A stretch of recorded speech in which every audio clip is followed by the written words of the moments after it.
दोस्तों, 90 के दशक में एक ऐसा चेहरा उभरा जिसने लाखों दिलों पर राज किया। उनकी मासूमियत, उनकी अदाकारी और उनका चार्म सबको दीवाना बना रहा था। लेकिन फिर अचानक वो पर्दे से गायब हो गए।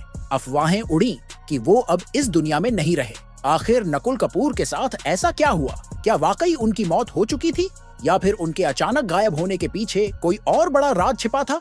आज हम आपको नकुल कपूर की अनसुनी कहानी सुनाने जा रहे हैं। एक ऐसी कहानी जो चकाचौंध से अध्यात्म तक के सफर को बयां करती है। तो वीडियो को अंत तक जरूर देखें, क्योंकि इसमें आपको वो सच पता चलेगा जो आज तक किसी ने नहीं बताया। दोस्तों, दिल्ली में 11 जुलाई 1974 को जन्मे नकुल कपूर का जीवन हमेशा से ऐसा नहीं था।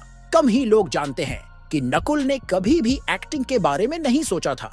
उनकी दिलचस्पी तो खेलों में थी। दिल्ली के मॉडर्न स्कूल में पढ़ाई के दौरान ही उन्होंने वाटर स्पोर्ट्स की तरफ रुझान दिखाना शुरू किया। बचपन से ही साहसी और मेहनती नकुल ने वाटर डाइविंग में खुद को इतना निपुण बना लिया कि वो नेशनल लेवल के चैंपियन बन गए। नकुल की डाइविंग का सफर तो अद्भुत था, लेकिन किस्मत ने उनके लिए कुछ और ही प्लान कर रखा था। दोस्तों और परिवार की तारीफों ने उन्हें एक नई दिशा में जाने के लिए प्रेरित किया। धीरे धीरे उनकी रुचि मॉडलिंग की तरफ बढ़ी और यहीं से उनका जीवन बदलने लगा। प्राइवेट म्यूजिक एल्बम्स में काम करने का मौका मिला और उनकी आकर्षक पर्सनालिटी ने दर्शकों का ध्यान खींच लिया। नकुल की मासूमियत और स्क्रीन प्रेजेंस ने उन्हें युवाओं के बीच सुपरस्टार बना दिया। लेकिन फिर ऐसा क्या हुआ कि नकुल कपूर, जो अपने करियर की ऊंचाइयों पर थे, अचानक इंडस्ट्री से गायब हो गए। उनके अचानक गुमनाम हो जाने की कहानी आज भी कई सवाल खड़े करती है। उनके चाहने वाले आज भी उन्हें याद करते हैं और उनके वापसी की उम्मीद करते हैं। नकुल का जीवन जितना चमकदार था, उतना ही रहस्यमय भी। कहते हैं, जब किस्मत में स्टार बनना लिखा हो तो रास्ते खुद ब खुद बनते चले जाते हैं। नकुल कपूर के साथ भी कुछ ऐसा ही हुआ। डाइविंग तो उनकी जिंदगी का एक खूबसूरत हिस्सा थी, लेकिन असली मंजिल तो कुछ और ही थी। नकुल दिखने में इतने हैंडसम थे कि उनके दोस्तों को अक्सर लगता था कि उन्हें मॉडलिंग करनी चाहिए। दोस्तों की बातों को नकुल ने मजाक में लिया और अपनी तस्वीरें एक मॉडलिंग एजेंसी को भेज दी। पर किस्मत जब साथ हो तो मजाक भी सच बन जाता है। नकुल को एक मॉडलिंग एजेंसी से ऑफर मिला और यहीं से उनके मॉडलिंग करियर की शुरुआत हो गई। साल 1995 से 1996 का वक्त था। नकुल को डाइविंग का शौक तो था ही, लेकिन एडवेंचर की ओर उनका रुझान भी बढ़ रहा था। उस समय भारत में बंजी जंपिंग एक नया और अज्ञात खेल था। नकुल ने इसे आजमाने का फैसला किया।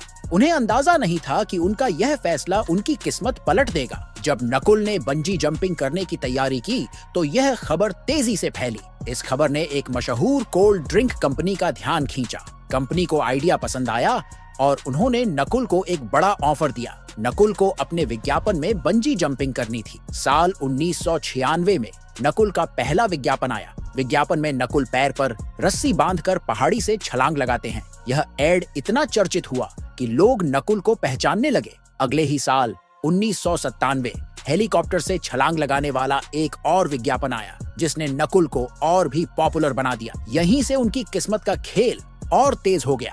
सिंगर शिप्रा बानी कश्यप की नजर नकुल पर पड़ी। वह अपना प्राइवेट म्यूजिक एल्बम निकालने की तैयारी कर रही थीं और उन्हें एक हीरो की तलाश थी। नकुल की हैंडसम पर्सनालिटी ने उन्हें अपना हीरो बना दिया। साल 1998 में उनका एल्बम हो गई है मोहब्बत तुमसे रिलीज हुआ और इस गाने ने युवाओं के बीच टहलका मचा दिया। खासकर नकुल लड़कियों के बीच बेहद पॉपुलर हो गए।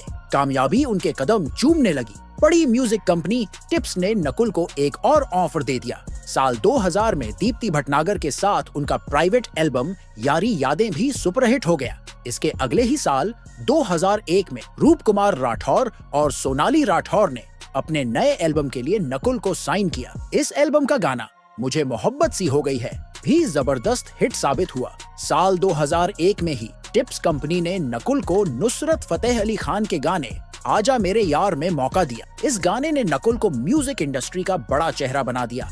उनकी लोकप्रियता इतनी बढ़ गई कि बॉलीवुड के फिल्म मेकर्स भी उन पर ध्यान देने लगे। नकुल अब हर तरफ छाए हुए थे। उनकी ये सफलता मानो उनकी किस्मत ने पहले ही तय कर दी थी। साल 2001 का वक्त था जब बॉलीवुड में नए चेहरों की तलाश हर प्रोड्यूसर की प्राथमिकता हुआ करती थी, प्रोड्यूसर रमेश तौरानी भी अपनी अगली फिल्म के लिए किसी नए और खास चेहरे की खोज में थे। तभी उनकी नजर नकुल कपूर के प्राइवेट एल्बम पर पड़ी। नकुल की पर्सनालिटी और स्क्रीन प्रेजेंस ने रमेश तौरानी को इतना प्रभावित किया कि उन्होंने नकुल को तुरंत ऑडिशन के लिए बुला लिया। ऑडिशन में नकुल ने ऐसा जलवा दिखाया कि रमेश तौरानी ने उन्हें अपनी फिल्म का हीरो बनाने का फैसला कर लिया। साल 2002 में फिल्म तुमसे अच्छा कौन है रिलीज हुई और नकुल कपूर रातों रात स्टार बन गए। इस फिल्म के साथ एक दिलचस्प किस्सा जुड़ा है। फिल्म मेकर्स ने बड़ी ही रणनीति से फिल्म के गानों को फिल्म की रिलीज से महीनों पहले ही बाजार में उतार दिया। इन गानों ने ऐसा टहलका मचाया कि हर तरफ बस इनकी ही चर्चा थी। सोनू निगम का गाना यह उन दिनों की बात है, फिल्म का टाइटल ट्रैक तुमसे अच्छा कौन है, और कुमार सानू का गाना आंख है भरी भरी और तुम मुस्कुराने की बात करते हो इतना हिट हुआ कि यह साल का सबसे बड़ा म्यूजिक सेंसेशन बन गया। गानों की दीवानगी का आलम यह था कि फिल्म की रिलीज से पहले ही सारे कैसेट्स बाजार से गायब हो चुके थे। जब फिल्म रिलीज हुई तो दर्शकों की भीड़ सिनेमा हॉल्स में उमड़ पड़ी। उसी दिन रिलीज हुई गोविंदा की फिल्म प्यार दीवाना होता है भी नकुल की फिल्म की लोकप्रियता के आगे फीकी पड़ गई। नकुल कपूर रातों रात शोहरत की बुलंदियों पर पहुंच गए। हर पार्टी में उनकी चर्चा होने लगी और लोगों ने उन्हें बॉलीवुड के तीनों खानों के लिए एक नई चुनौती के रूप में देखना शुरू कर दिया। लेकिन जैसे ही उनकी स्टारडम ऊंचाइयों पर पहुंची, वैसे ही नकुल कपूर अचानक इंडस्ट्री से गायब हो गए। लोग उनकी अगली फिल्म का बेसब्री से इंतजार करते रहे, लेकिन साल दर साल इंतजार लंबा होता गया। फिर एक दिन अचानक खबर आई जिसने फैंस को हैरानी और दुख दोनों में डाल दिया। अफवाहें फैली कि नकुल कपूर की मौत हो चुकी है।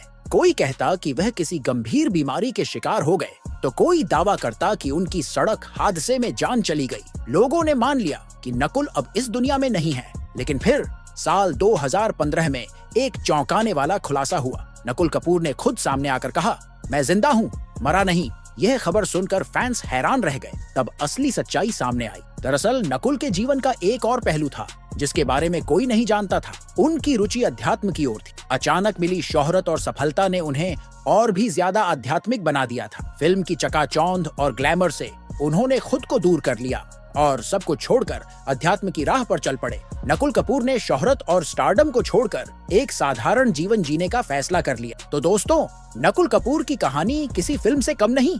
एक सुपरस्टार जो अचानक इंडस्ट्री से गायब हो गया और फिर सालों बाद ये खुलासा हुआ कि वो जीवित हैं और आध्यात्म की राह पर निकल चुके हैं। यह कहानी हमें बताती है कि शोहरत और सफलता सब कुछ नहीं होती। कभी कभी असली खुशी किसी और चीज में छिपी होती है। नकुल ने अपने लिए जो रास्ता चुना वो उनके लिए सही था, लेकिन उनके फैंस आज भी उनकी वापसी का इंतजार करते हैं। अगर आपको ये वीडियो पसंद आया तो इसे लाइक और शेयर जरूर करें और ऐसी ही दिलचस्प वीडियो के लिए चैनल को सब्सक्राइब करना न भूलें। मिलते हैं अगली वीडियो में, तब तक के लिए जय हिंद।